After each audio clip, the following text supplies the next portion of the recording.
you're being employed, someone is making money off you probably. And that really changed my thought process of saying, well, what can I do differently? I never questioned that before. I just said, oh, I get a job, and physician, thankfully, I had a good income. And then I make that income, and oh, my job has a 401k set up for me, and I put money there. And, that's kind of what I do. Moving into private practice, being self-employed, really looking at what taxes are, how you make money, how you spend money, how you waste money, that made me look at different options.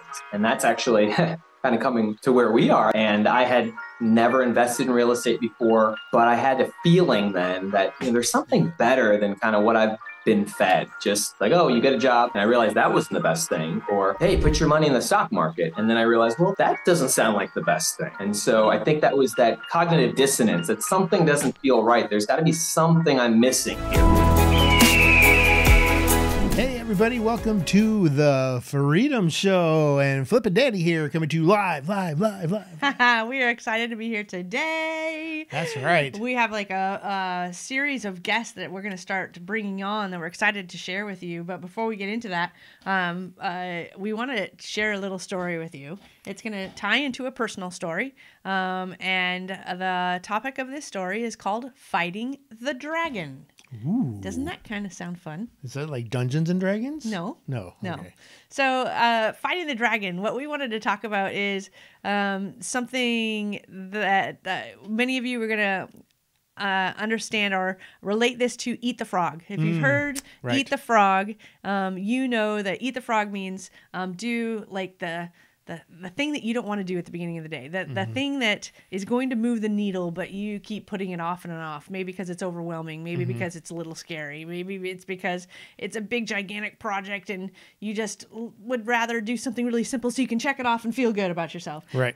So that's really what Eating the Frog is. Well, Fighting the Dragon is a little bit different in that it's really just the needle mover. And it's about having the confidence of just tackling and fighting that big needle mover, whether it's at the beginning of the day or, somewhere else, but putting it on your to-do list, putting it on your calendar and making sure that you do it, or having a conversation with your spouse or with your family and saying, hey, we are going to do this. Instead of constantly saying we want to, we are going to do the thing that really changes the game for us. Yep. And so today's interview really touches on this a little bit, not by talking about the dragon necessarily, but we thought this would be a really good opportunity for us to tell a story personally of how we've done this in our own lives. So I think on a previous podcast, I told everybody that I posted on Facebook at our 30-day mark of we had stopped drinking. Right. And drinking for us is just beer. And when I say beer, it's light beer. Yeah. Pretty much, as some of my friends in Wisconsin would call it, pretty close to water. Yes. And it's not like we would very often, we took this very seriously because we take our lives seriously and we take our business seriously. And we would, often just be like, hey, let's just stop for a few days and just make sure that we're not, addicted or dependent right. upon this. And so we'd stop for, a few days or a week or 2 weeks or whatever it was. And then we'd be like, okay, that was easy. We had no issues with it. But, it is the easy button at the end of the day when you're really tired and you had a long day and you just want to go out and we give me a beer. Yeah. And especially as husband and wife, when we're working together, it was a little bit of a date, honestly, right? Because we would always go out at the end of the day. We would have a beer, we would have dinner, and we'd talk about the day together. So it was our end of the night routine as a married couple. And I really, really enjoyed it. And so because we weren't addicted or dependent upon it, we just kept on doing it. Yep. Well, if you've seen us in person or if you've seen us on video or anything like that, Flip and I have a nice little soft, fluffy shell. Yes. A bowl full of jelly, whatever. Mine's a little fluffier. Whatever it is that you want to call it. All right. And so we've often gone on diets, and I think we've talked about it on a podcast. Like, we're on a diet, we're doing this, we lost 5 pounds, we lost 10 pounds, whatever it was, we're working out, we're doing these. We would always go and have these, exercise and diet routines. And ultimately, we succeeded at them, but we didn't stay successful or keep it off because I think, really, and I'll let you say what you think, I think it was because of the beer. Yeah. We just kept on drinking. And And even I though don't think we at the didn't have, time we would have said it was the beer, but Yeah, we yeah. know we know deep down it was, may not have been the only thing. right. It was a contributing factor. Yes, definitely a contributing factor. And it also kind of made it easy to have, like, your cheat day, because you're just, whenever you drink beer or alcohol in general, it just lowers your inhibitions. And so maybe something that you're really determined to, be committed to becomes like I'll just have something. I'll have some French fries. It's no big deal. I'll be back on the diet tomorrow, whatever. And so, it would be, successful, and then we lose some weight, but we might gain back, a couple pounds. And then eventually it would just wear off, and we just wouldn't stick to it. So I can't even remember the date in which we started this. I think it was in 2023? It was. It was in 2023. We had just gotten back from Cancun. Yep, November 13th. Yeah, November 13th. Thank you. I actually think it was perfect timing right back from Cancun, because we had drank so much in Cancun. We did drink a little. A little? Yeah, it was It's a all-inclusive resort, free food, free drinks. I didn't pay for one beer, so that's all I know. Anyways, so we're getting kind of, personal here, but, that's who we are. We're very just kind of transparent about who we are, because we just believe in sharing our lives, with other people, because we all experience something. Somebody could be judging us because we drink beer, or that we drank a lot of beer in Cancun, but they have something else that they do that maybe we don't. So everybody has their thing. Yep. But anyways, we decided to go ahead and do it, right? And as soon as we got back from Cancun, that was night one. We actually even went out that night, and we didn't know if we were going to start that night or not, but ended up sitting at the bar and having water. Yep. Right? You had unsweetened iced tea. I had water. Right. And that was day one. And the fact that we did it that night, it was almost like we just did the hardest night ever. Like we just came back from Cancun, where we've been drinking, that, we could have very easily, we're tired from the plane ride and the travel. We went out to eat at one of our, usual places here in the area. And even the bartenders, they would know us and just be like, hey, Michelob Ultra guys. Yeah, and, you want your normal? Yeah. And we were like, no, actually I'm going to have a water tonight. And he's like, no, I'm actually going to have an unsweet iced tea.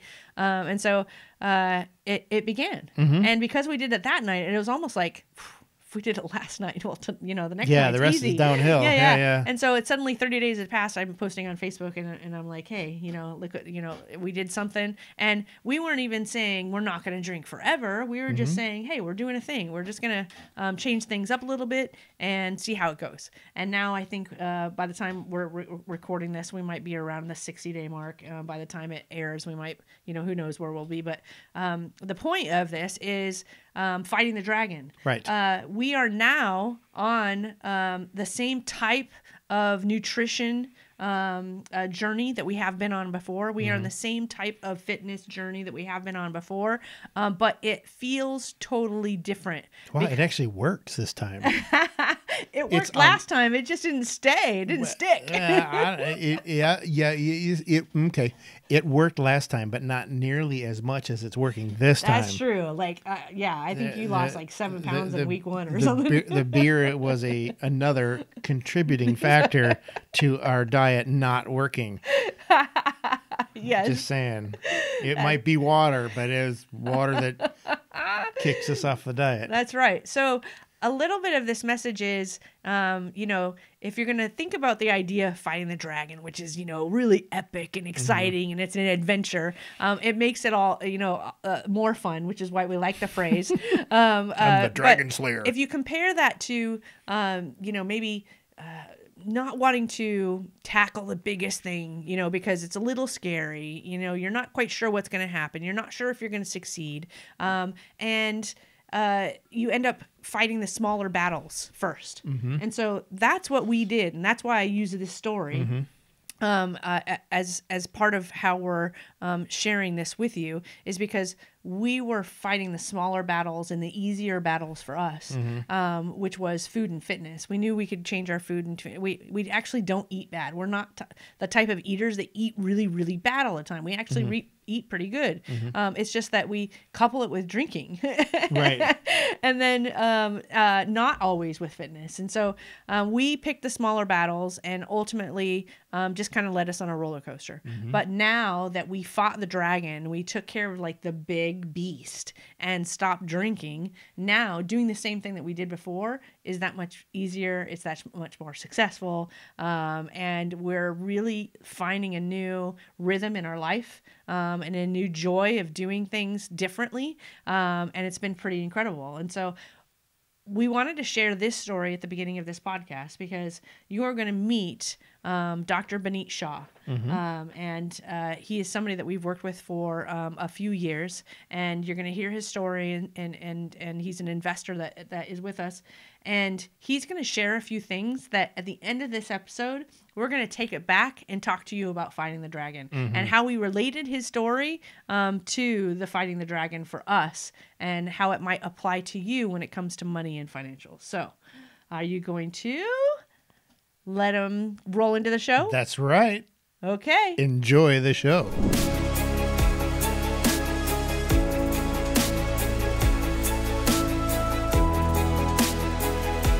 You're tuned into the Freedom Show. We are in the studio having a conversation we are really excited to share with you. Today's guest is Dr. Binit Shah. Woohoo! Welcome to the show, Binit. Well, thank you for having me. I wish my wife would introduce me with that much excitement, actually. every day when you walk in the door. I love it. Well, before we get into your freedom story and everything that we want to talk about today, Flip is going to tell everybody a little bit about you. Absolutely. Dr. Shah graduated from college in 2 years before completing medical school with honors. Despite being triple board certified, addiction medicine, pain medicine, and psychiatry, he will readily admit that he has a lot to learn about finance and investing. Welcome to the show. I love that. I love that your bio, because right before the show, Flip says, "Oh, he went to school for 2 years." Like, I went to school for how many? Yeah, so I said, "Wow, he went to school for 2 years and got a degree. I went to school for 7 and have nothing." That's good old music degree right there. I'm sure you had a lot of fun. Yes, a lot of fun. I know a lot you of fun. did. Yeah. I know you did. Well, Binit, we love the Freedom Show because we're all about freedom, and we're about freedom in the United States of America, but we're also a freedom in our life. And for us, time and geography was one of our favorite freedoms. So what I would love for you to start off this show with is your freedom story, and maybe what freedoms are important to you in your life from where you began to where you are now.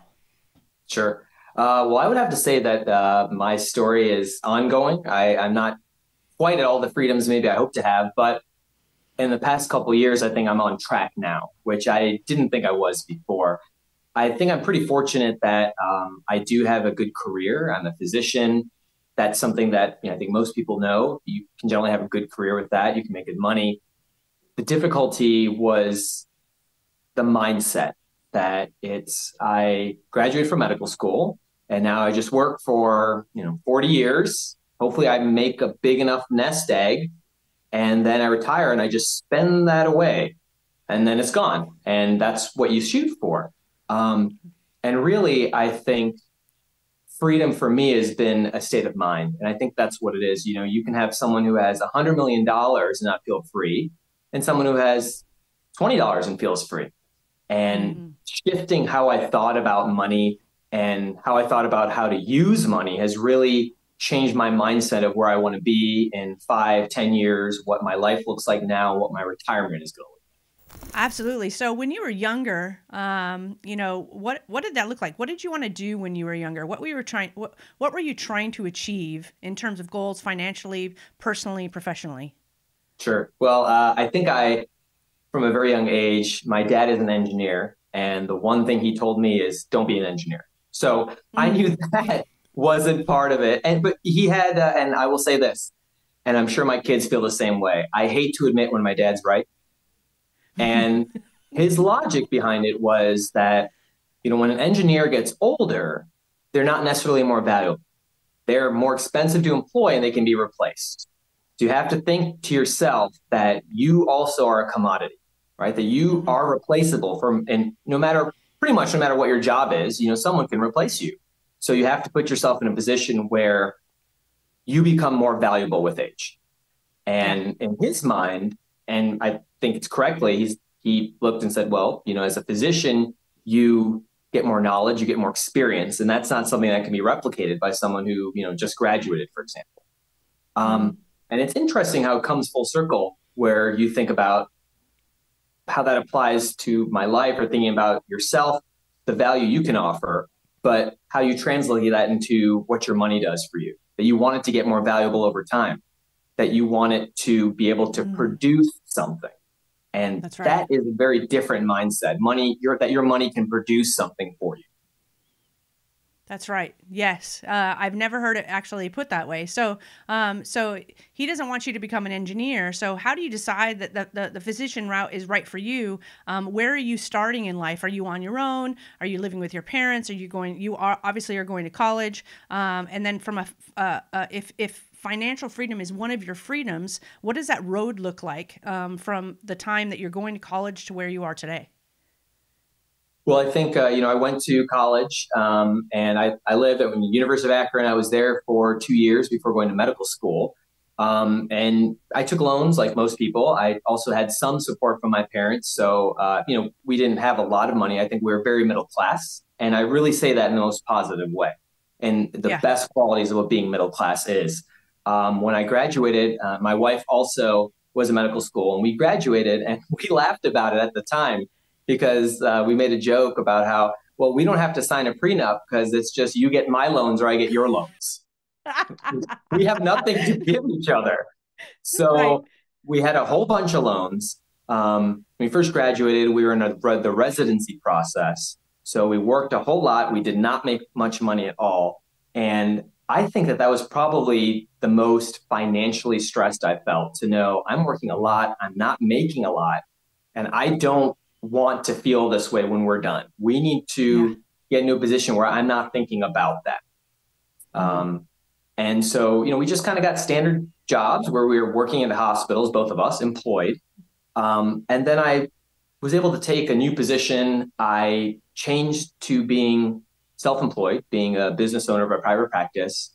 And that I think that was the seed that was planted, that, you can do something differently. That if you're being employed, someone is making money off you probably, or they wouldn't hire you. And that really changed my thought process of saying, well, what can I do differently? I never questioned that before. I just said, oh, I get a job. And, as a physician, thankfully, I had a good income. And then I make that income and, oh, my job has a 401k set up for me and I put money there. And, that's kind of what I do. And moving into private practice, being self-employed, really looking at what taxes are, how you make money, how you spend money, how you waste money, that made me look at different options. And that's actually kind of coming to where we are. That's where I read an article that you wrote in Forbes. And I had never invested in real estate before, but I had a feeling then that, there's something better than kind of what I've been fed. Just like, oh, you get a job. And I realized that wasn't the best thing. Or, hey, put your money in the stock market. And then I realized, well, that doesn't sound like the best thing. And so I think that was that cognitive dissonance, that something doesn't feel right. There's got to be something I'm missing here. Yeah, I think that there's something internally that we all know is truth and we can follow. And so I'm curious, as okay, so I'm going to relate this back to Flip and I. We're not physicians, but we're on a similar journey, right? And I feel like when we're talking about these stories and we're talking to other people and people are listening to podcasts like this, they can relate part of your story and our story to what they're at. We've all been at a point in life where we have a goal. We want to be financially free. We want to have some time freedom. We want to have some geography freedom. We just, we want to live this wonderful and great life and feel like we're living our best life.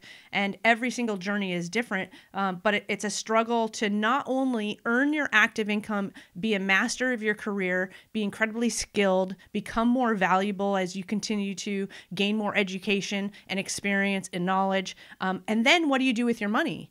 Right? Because you're doing really, really well. And this is a conversation that we have all the time. Like, I'm really good at what I do. Like, I'm a master of my craft, but I have all of this money that's sitting right over here that I don't know what to do with. I don't know who to trust. And I'm just passionate about doing what I do. And so that people kind of get stuck in this, that situation where they just want to keep on doing what they're doing, but they want to have their money grow. Like you said, I want my career to grow. I want my money to grow. So this transition of you going into being a business owner, is that where some of this realization came to you? Is you started learning about the tax benefits of being a business owner, or tell me, really share your story there about how you made that connection and how that connection then changed your life in terms of your money now working for you.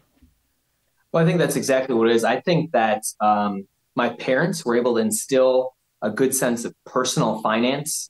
So, I wasn't spending more than I was making. I wasn't maxing out credit cards. We've been able to live within our means. We know, okay, if this much is coming in, we should put this much aside. And I think that that is something that, parents can and hopefully should be able to instill in their children. But that's just one piece of it. I think once you have that, and it's a prerequisite, right? That's a prerequisite to being able to get to the next level. If you're not able to manage your finances, if you're not, you have the 26% credit card bill here, then you shouldn't be taking this money and investing it somewhere, right? You need to pay off your credit card. That's right. So my parents were very, very good at that. I think it's because, their background, them being immigrants, coming to this country. It's funny because my friends or other people I know who are immigrants will always kind of tell the story. Well, how many dollars did your dad have in his pocket? Because every one of our dads would say, oh, I only had $8. I had $12. I had $2 when I came over. And so, they really understood how to save money and how not to be wasteful. But I don't think my parents necessarily did the best job. And they certainly weren't able to teach me, okay, you have that dollar that you save. What do you do with that dollar?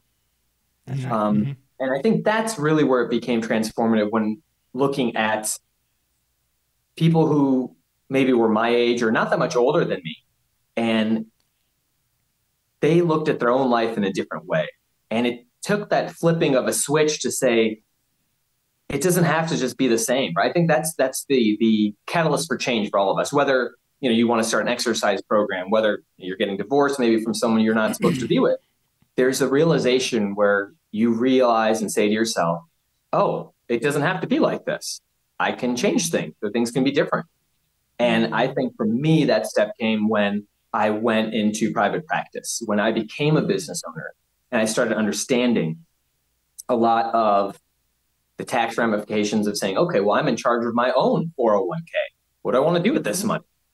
And then also, and it's that, and the seed again for me was when I went into private practice and I realized, oh, well, so the hospital was making this much money on me. And at that time, I think like a lot of people, I had, and it was a Charles Schwab account. Nothing against Charles Schwab. That was just my personal story.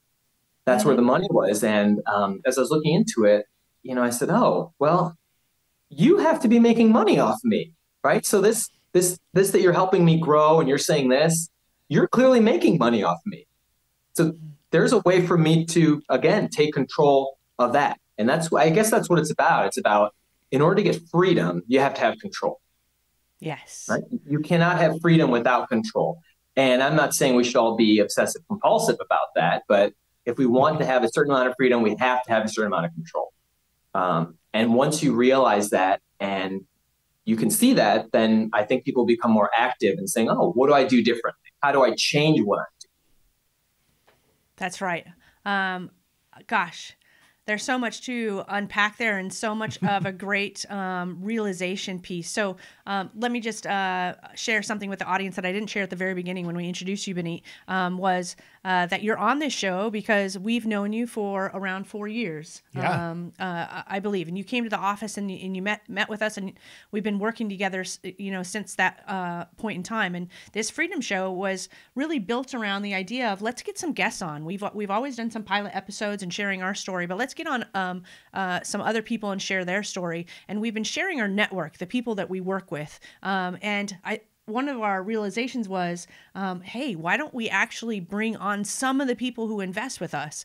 Because it's really those stories that probably connect a whole lot more to people than just the people that are living real estate all the time, right? It's your story that people can go, hey, I am like Dr. Shah. Like I live his life. I live his story. What he just shared is something that they can take away on a personal level that I don't think we've ever done before. And you're the first one that we're inviting on in this capacity. And we're going to do like a series of probably 3 or 4 more to just help people really understand that they're not alone.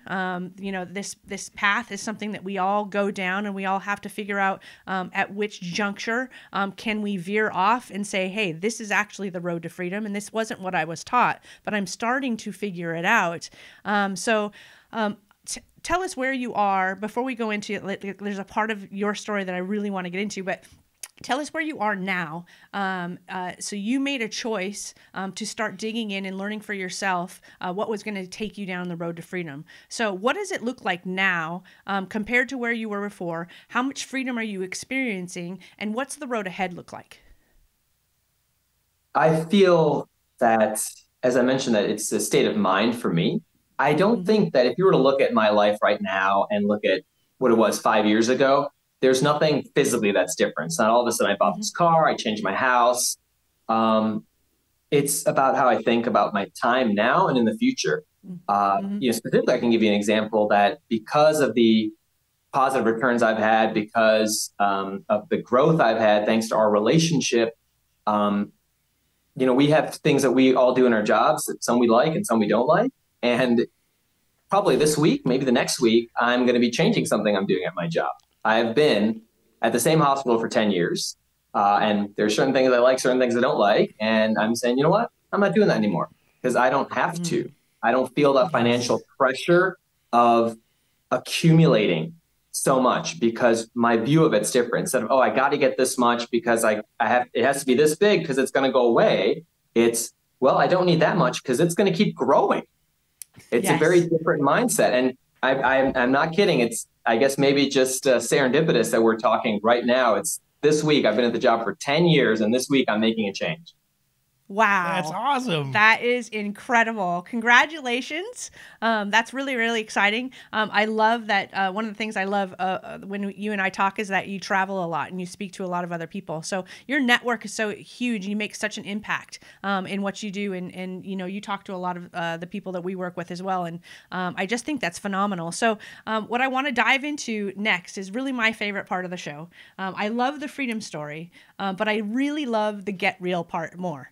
Because I believe that on social media and just everywhere, we hear all the highlight reels of people's stories about, getting to where they are now and how it seems like some overnight success when really, overnight is 10 years or 15 years or whatever it is. And it's a lot of, trials and tribulations and, teary nights and just, crazy roller coaster rides. Life is tough. And so I want to hear from you. I've got a few things that I actually wrote down that we can talk about, but you might naturally roll into them. What are some of the get real moments in your life, the pitfalls, the horrible experiences that you had to push through to get where you are today? Well, I think, there's some of the difficulties of just the rigors of medical school, putting a lot of time in there and residency, which isn't necessarily fun with the time. I think since my graduation, I've been a physician for almost 21 years. I think it's that realization, and I think this is the difficulty is, and this must, I'm sure, be the case with a lot of people you work with, is they're very smart people and they're very good at their jobs and what they do, but they're not experts in all these other things. And that's the same case with me, right? And I think we feel sometimes that, oh, well, I'm a lawyer. I went through law school. I know all this case law. I memorized this case. I'm a doctor. I'm a dentist. I did all these things that probably most people can't do. And yes, you are an expert in that field, but you are not an expert in all fields. And when you go down the road of trying to become an expert in something, you have to realize that the people providing the information or what's out there, one, you're not sure how to vet it. You don't know what you don't know. And two, unless you are willing to put in the time that you put in for the other specialty you have, the other job you have, why would you expect the same results? That's right. I don't think people think about that. It's kind of this, well, I went to college, I went to medical school, I went to residency, I went to fellowship. So if I were to dedicate 60 hours a week for 8 years, I hope that I probably would know maybe as much as you. But Right. I'm not going to do that, right? I mean, and so it really hit home to me, and that's why I feel financially and with how I manage my money now, it's about trust, because that's especially in the past however many years, and I'll meet with the patient and they'll be like, oh well, I Googled this, and you're like, oh okay, well okay, I understand you've read something on the internet, but that might not be true. And I realized like that was me, right? Like, oh, I read this on the internet of what to invest, or I should do this or that. And you have to, I mentioned control, where you have to be able to cede some control and have some control to get freedom. And the ceding of that control is when you partner up or find someone where you realize, look, this person knows more than me. And that's a good thing, because you want to be working with an expert. And I trust them. And I think that's very similar to a relationship someone has with their physician, right? You hopefully, when you see your doctor, they know more than you, right? You want to see an expert and you trust them. If you don't have those three components when you see a doctor, I mean, you probably shouldn't have a relationship with them. And I think that's what started our relationship together. When I came to the office, I think people are so surprised if I sometimes talk to people about that. Like, oh, you like met them in person? It's like, yeah, I did. I was there. They have a building. They have employees. I saw everything, and they really spent time with me. And so that was a big step for me, because I have done things that were, just to be honest, just stupid. Right? I've lost $270,000 in crypto because I thought I knew what I was doing, and I saw other people were making money. I mean, now we're not going to go down that road, but for me, thank you. That was a bad decision. And I was educating myself. I was reading, right? And I didn't have someone who could help me along. I didn't have any experts. I was literally that person who was just Googling things, and that set me back financially. That really hurt. And I think that, and seeing the stock market, and I've had didn't happen to me, thankfully, but my brother was trying to do Forex and this and that kind of thing, and lost a lot of money. And I said, you know what? I'm not interested in losing money anymore. I don't want to follow the market every day. There's no way I can do that, right? There's people who do that 8 hours a day and they still lose money, and I'm not interested. Man, that is so powerful. I love the comparison of the doctor and then you learning something new, like you go to your doctor and you trust them, right? And you don't expect to be a doctor yourself. You're not going to go to school, and people just think there's real estate or some other things, stocks, crypto. There's such a low barrier of entry. They think they're going to, go in there and go ahead and, do a great job. And then we hear, horror stories of a time lost, money lost, the frustration, the self-doubt of, trying something new and then realizing that they couldn't do it, and not putting two and two together that, hey, it takes time and you didn't give yourself the time to be able to do it. You thought this was going to be a side hustle that you could learn in, a couple months or something. I think that's something that people don't really think about. And we've actually never heard the story in the way that you just shared it. So I knew today was going to be super impactful. You always have a great gold nugget to share. So let me just check and see what I have written here. So, okay, so I like this one. So, in most careers in graduate schools, medical, law, dentistry, you're never taught how to make money, and more importantly, what to do once you've made the money. So you've touched on that a little bit, and then you also said how otherwise smart and busy professionals don't really have the time or understanding to actively manage these investments. How the stock market is a lie that we have been sold. Can you expand on that a little bit more? Sure. I mean, I think going to medical school, I have friends who are lawyers, friends who are dentists, and so we kind of all say the same thing.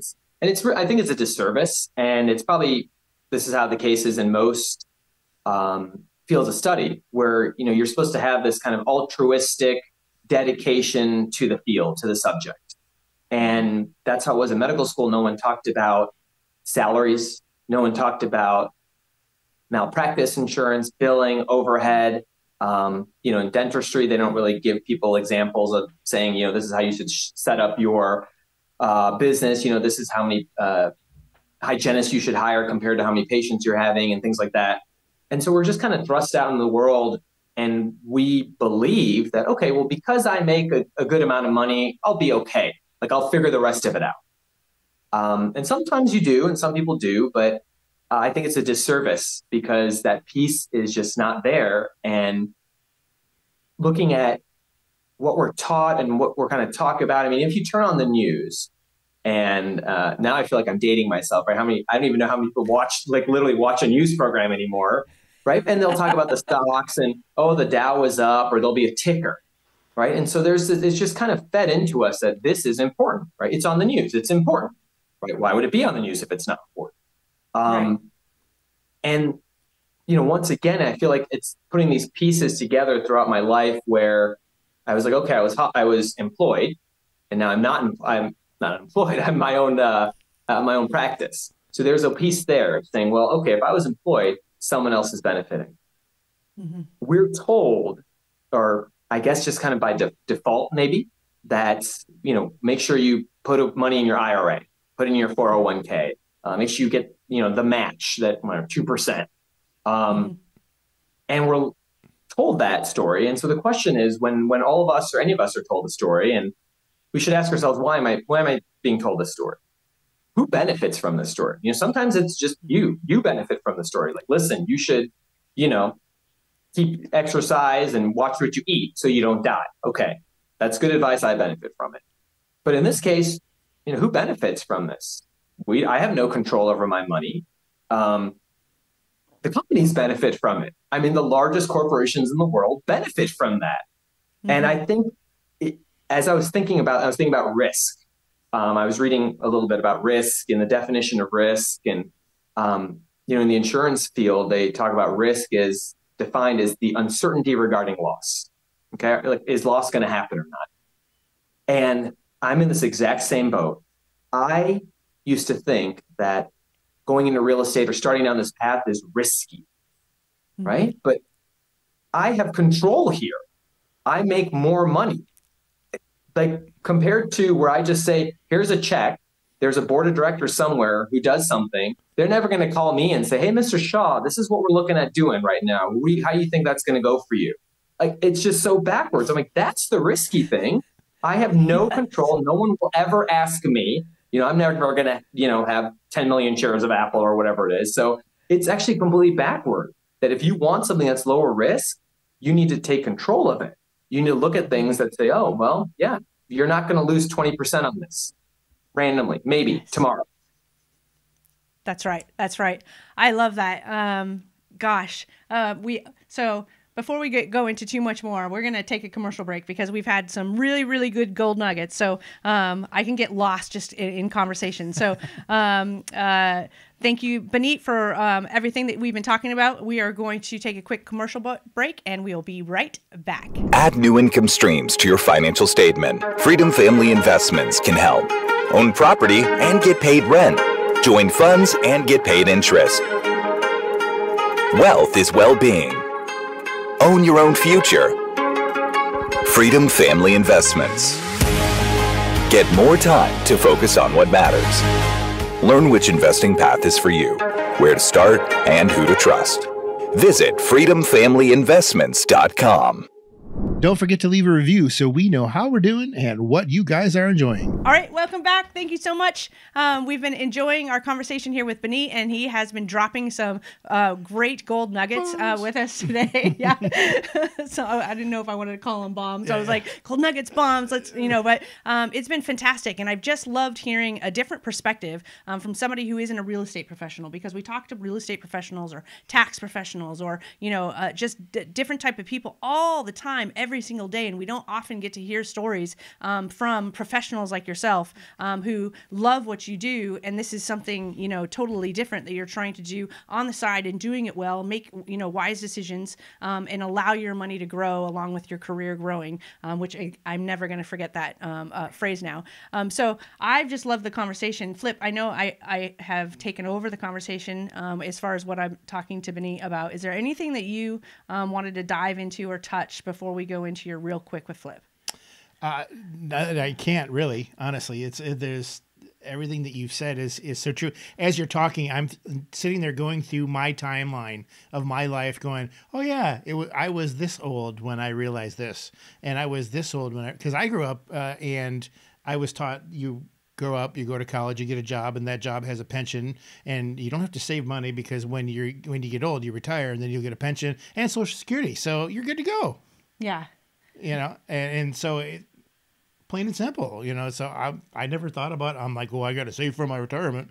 I never thought of that. Yeah. And so it's how funny. And then I was a musician. How silly was I? I don't think there's a pension in being a musician. Well, we were recently at a mastermind too, and I think this speaks to Binit's point. And I want to make this picture really crystal clear for those who are listening to this podcast. We were at a mastermind, and there was somebody on stage talking about money, and a lot of people are afraid to talk about money. It's a taboo subject, and so we love talking about money. We love the education of it because it is something that people are afraid of. And so he was on stage and he was talking about the two different types of people in the world. And one side, there are creators, and one side, there are contributors. And the contributors are the ones who hear this message day in and day out about the 401k and how you're supposed to live your life and how you're supposed to, put your funds in this, and this is how you're going to be able to retire in the future. And the creators are the ones going, hey, my gut, there's something inside me that says there's a different way, there's a different path, and I'm going to learn what that path looks like. And they take that, side road, and they split off and start creating and becoming and creating their own businesses and learning about all of the rules of the money game that usually the 1% have. It's been, just them. They know all the rules. That you've got all these articles about how people open up a Roth IRA, at the 1%, and suddenly years later they've got $20 million, and people go, how did that happen? It's really being on that creator side of the equation and knowing how the rules are written and how you can play the money game. And I think that is really, really important for people who are sitting on the fence saying, hey, this is risky. And you, Binit, saying, actually the way you're doing it right now is the risky part. Learning and getting yourself educated is where you lessen your risk and you take control over your future and you go down a new path and you change your life. So I don't know if there's anything that you want to add there, but I really wanted that point in particular that you brought to us today to hit home for people. Well, what came to my mind, as you said, when people don't want to talk about money, I can tell you this, in my career, I've done therapy. People have told me things that they've never told their spouse. I mean, people tell me about their sex lives, their emotional lives, their relationships with their family. The one thing people don't want to talk about, even in therapy, is money.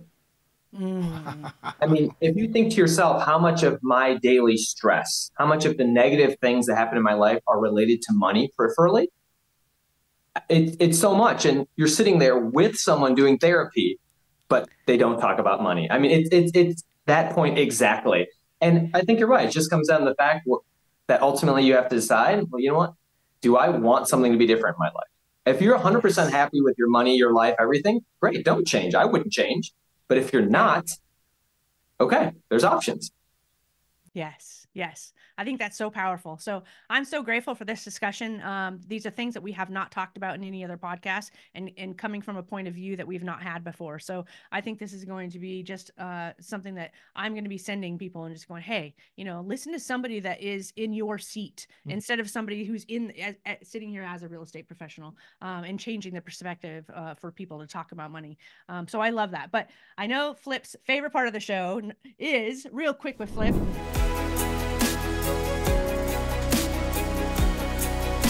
Where we get to have a little fun. I'm all serious. He's all fun. Yeah, it's about to get serious here. Yeah, we're about to play a game. All right. All right. So this is called This, That, or the Other. So again, I'm going to give you two things. You can choose one of those two, or you can select another, in that theme. I think you've got it figured out. All right. So the first one, physical book or audiobook? Audiobook. Audiobook. Kind of saw that. Yeah. Are you a morning or a night person? Morning. Had that checked. Yeah.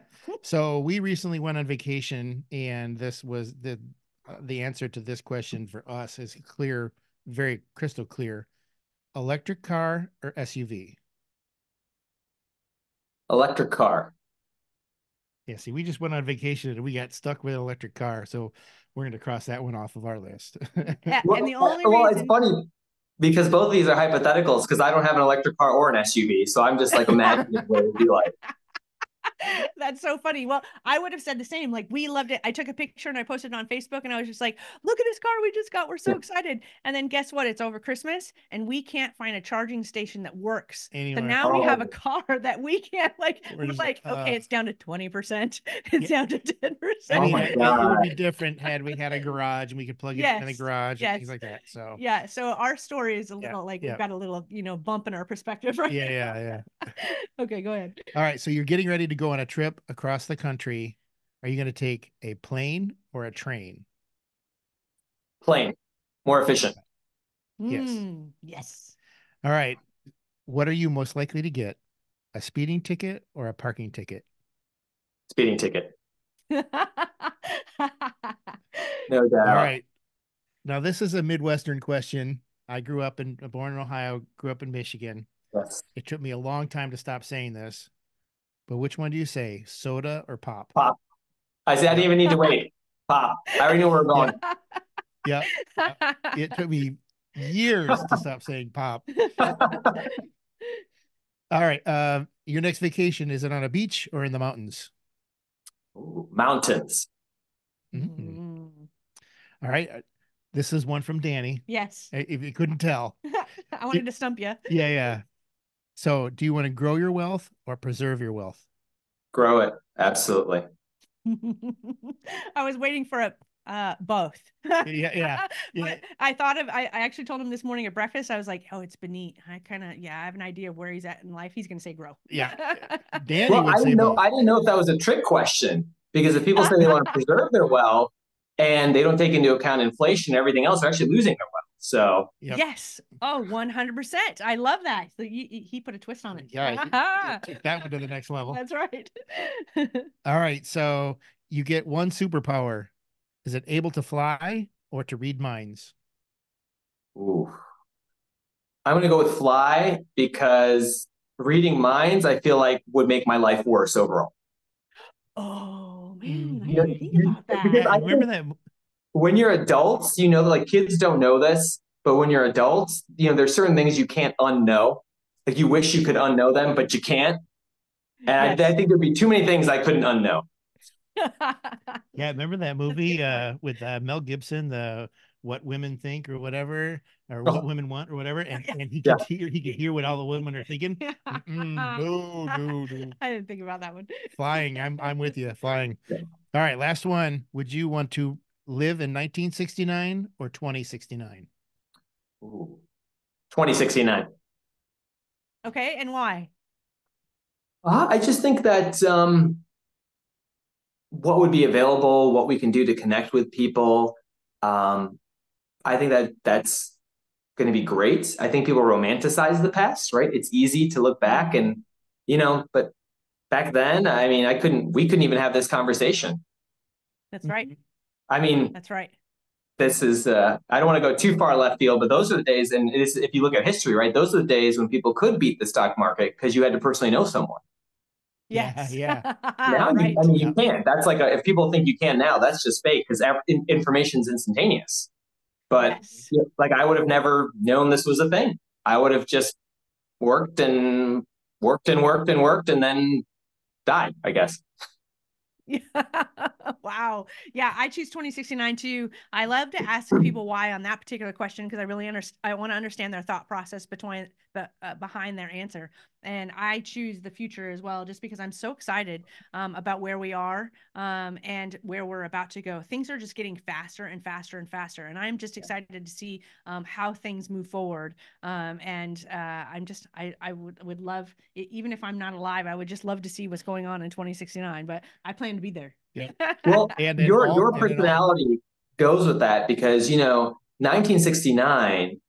When you think as a disruptor, when you think about doing things different now, and I mean, hopefully this continues in the future, that's easier to do, right? You could have amazing ideas in 1969 and just never get a chance to implement them, right? Because you're not from the right area, you don't know the right person, you don't have the right status. Whereas now you have a good idea, you can network with people, you can work hard, you can make that a reality. Yes. Yes, that's so true. I love it. Yeah, and in all things, Danny and I are exactly opposite. Like everything. And so, of you course. want to be in 1969? Yeah, buddy. It's plain and simple. I love it.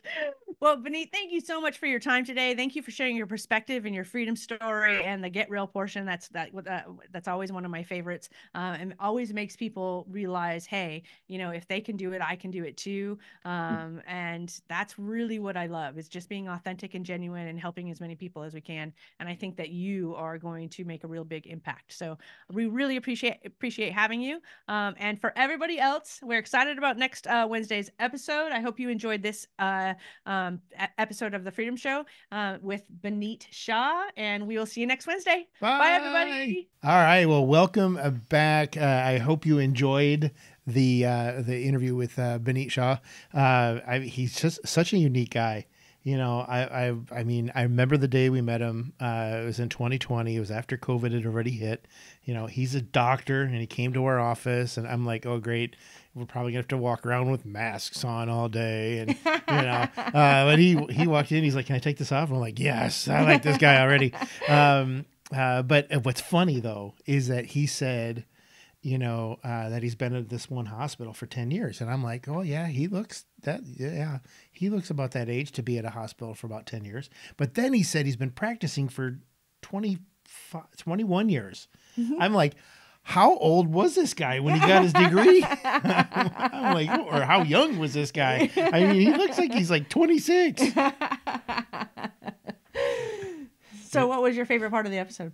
Oh my gosh. Well, you're going to touch on it, so I don't want to steal yours. No, go ahead. Go for it. It's the, what I never thought of is, corporate America, and they're told to do 401ks, and they're told, you do 401ks and you put your money here, it's less risky than doing it elsewhere. Mm-hmm. And people thinking that being a real estate investor is more risky.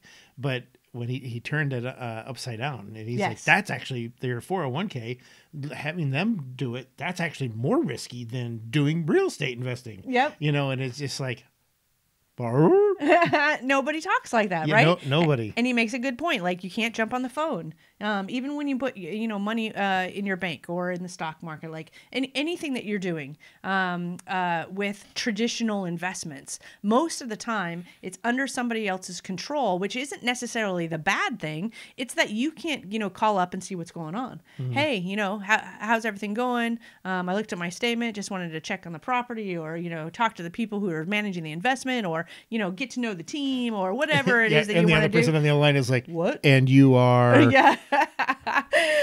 What's your number? Whereas with real estate, at least when you're working with us, it is something where we were actually just on the phone with somebody who said, I really wanted to work with somebody that was big. And I think we talked about this last podcast. I wanted to work with somebody, a company that was doing big things, but was, a smaller kind of family company and team that we would be able to talk to. And that's the difference. That less risky, more control is exactly what Binit was talking about.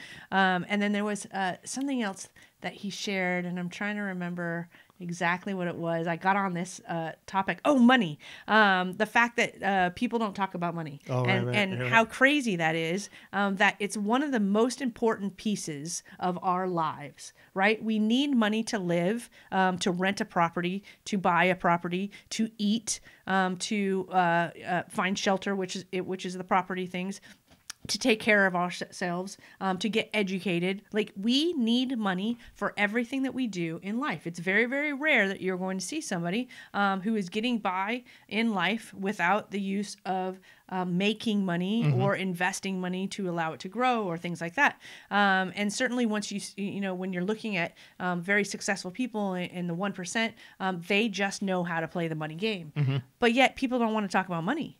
And Binit actually said, hey, I'm in sessions all the time with people, and they talk to me about everything except for money. I know. I'm like, what? And I was like, light bulb. And that's really something that we want to do is we want to be talking about money. We want people to get comfortable talking about money.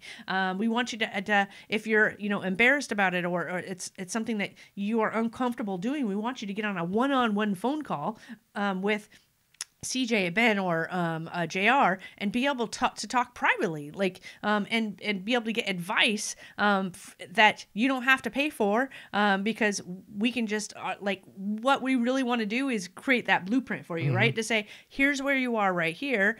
This is where you want to go. Here's the path based on the way we personally invest, based on our expertise and our years of experience, which is another thing that Binit touched on was, you don't expect to go into a doctor's office and be able to say, hey, I've been studying this and I've been learning online for like the last 3 months. And, I think I know how to do this. And so you trust them. They went to school, they put in all the effort. We have too. And you want to find the people that you can trust. And that's when it comes back to what we were talking about right before we introduced Binit and went into this episode, was fighting the dragon. I think so often the dragon is money for people. And absolutely, it's the thing that I want to talk about. It's the thing that they hide from. It's the thing that they don't want to deal with, but it is the number one needle mover in their life.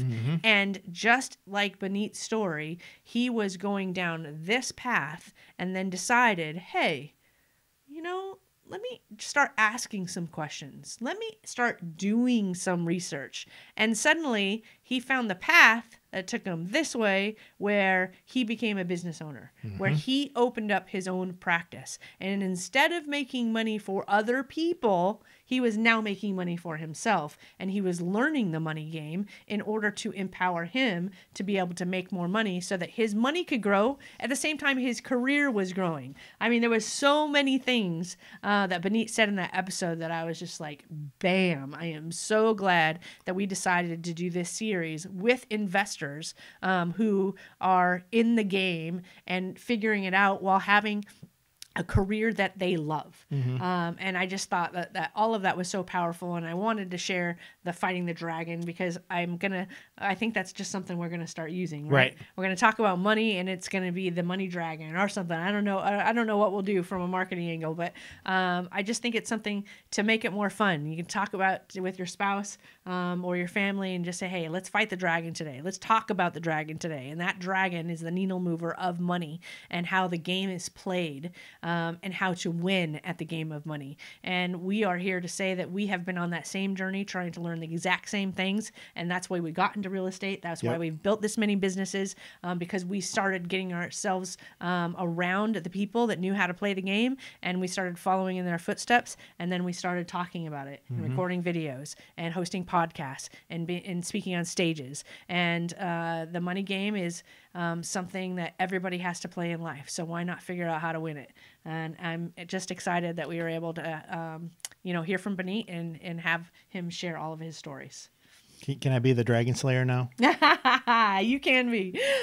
So before we end this episode, I do just want to let you know what's going on right now. Right about the time of the airing of this episode, I believe that we're going to be sending out some emails with some teasers, essentially is what we're calling them, because we keep telling you that our fund is going to launch. That's right. And we keep tweaking the fund to make it really, really great. And we're watching the market and seeing what it's doing and making sure that we're offering something that's going to be attractive to the investors that we serve.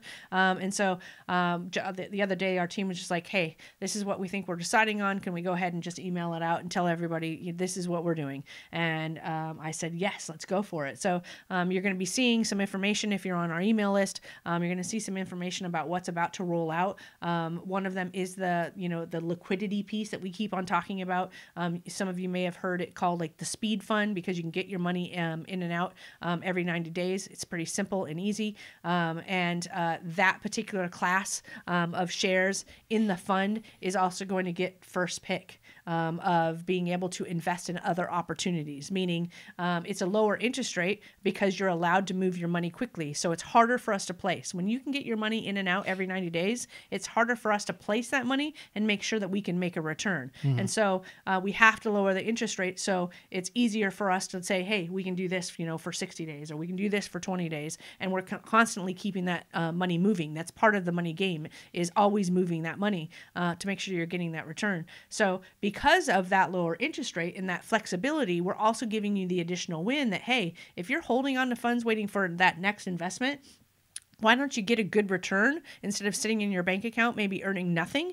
Get a good return, and then you'll also get first chance at an investment opportunity before we actually make it public to everybody else. So that's one of the coolest things I think the team has come up with regard to what's coming out. So if you haven't heard about that yet, if you're not on our email list, you're going to want to get in touch with our team. Go to chatwithfreedom.com and scroll down, and Ben and CJ are going to be your two main points of contact for that particular fund. That's what they're in charge of. So feel free to ask them questions, jump on the phone with them, talk about money. That's what it's about. Talk about that dragon. Move the needle here in 2024. Your life will never, ever be the same. That's why Binit was willing to come on to share his story with you, because we're all trying to help each other grow in every way that we can. That's right. Is there anything else to add? Not that I can think of. All right. Well, we're super excited that you were joined us for the show. Thank you so much. And we are going to see you next Wednesday. Bye, everybody. Bye.